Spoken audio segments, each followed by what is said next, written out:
চলো একসাথে একটা বৈশাখের আউটফিট বানাই, তবে আমি চাচ্ছি বৈশাখ ছাড়াও এটা অন্য সময়ও পরা যাবে। যদিও বৈশাখ চলে গেছে, একটু লেট হয়ে গেল, বাট ব্যাপার না। প্রথমেই আমাদেরকে কাপড় সিলেক্ট করতে হবে, তাই আমি চলে এসেছিলাম চাঁদনি চকে। আমার বেশিরভাগ সময় কটন প্রিন্টের কাপড় এখান থেকেই কেনা হয়। এখানে অনেক অনেক ডিফারেন্ট প্রিন্টের কাপড় ছিল, যেহেতু বৈশাখ এজন্য আমি একটু রেড কালারের মধ্যে চাচ্ছিলাম, কিন্তু সেরকম পছন্দ মতো কোনো রেড কাপড় আমি খুঁজে পাচ্ছিলাম না। তাই অন্য কাপড়গুলো একটু দেখছিলাম। একটা রেড চোখে পড়লো, কিন্তু এটা আবার আমার আগেও নেওয়া হয়েছিল, তাই আমি এটা স্কিপ করলাম আর ভিডিওতেও দেখালাম না। এরপর এই রেড মেরুন কালারের এই প্রিন্টটাও একটু পছন্দ হলো, কিন্তু এই কাপের ডিজাইন দেখে একটু কনফিউজ ছিলাম আমি। আবার দরকারও ছিল রেড, পরে ব্লুটাও দেখছিলাম। এটা আবার আরেকটা ব্লু, মানে এখানে হিউজ প্রিন্টের সুন্দর সুন্দর কাপড় ছিল। তো সব দেখার পরে আমি এই রেড মেরুন কালারের কাপড়টাই সিলেক্ট করলাম। আসলে এখানে আর কোনো অপশনও আমার কাছে ছিল না, আর হাতে সময়ও ছিল না। আর এই কাপড়ের গজ আমার কাছে নিয়েছিল 180 টাকা করে। তো এখানে আমার কামিজের জন্য 2.5 গজ কাপড় কাটা হচ্ছিল। আর কাপড়ের এই কাপের অফ হোয়াইট কালারের সাথে মিলিয়ে অফ হোয়াইট কালারের সালোয়ারের কাপড় নিয়ে নিলাম। সালোয়ারের জন্য 2.5 গজ মতো কাপড় কেটে দিল। আমাদের কিন্তু জামা এবং পায়জামা দুইটার জন্যই 2.5 গজ করে কাপড় লাগে, মোট 5 গজ।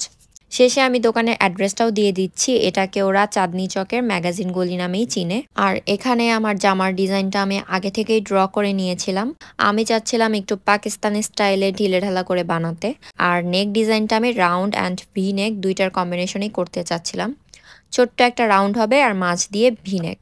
আর সালোয়ারটা আমি চাচ্ছিলাম একটু নিচের দিকে প্লাজো স্টাইলে ঢিলাঢালা, কিন্তু আবার প্যান্ট কাট হবে।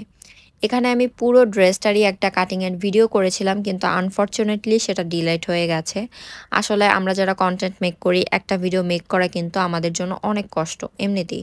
তার মধ্যে যদি আবার এরকম ডিলেট হয়ে যায়, তো এটার জন্য আমার খুব মন খারাপ ছিল। যাই হোক, ওটা নিয়ে আমি আর মন খারাপ করতে চাচ্ছি না।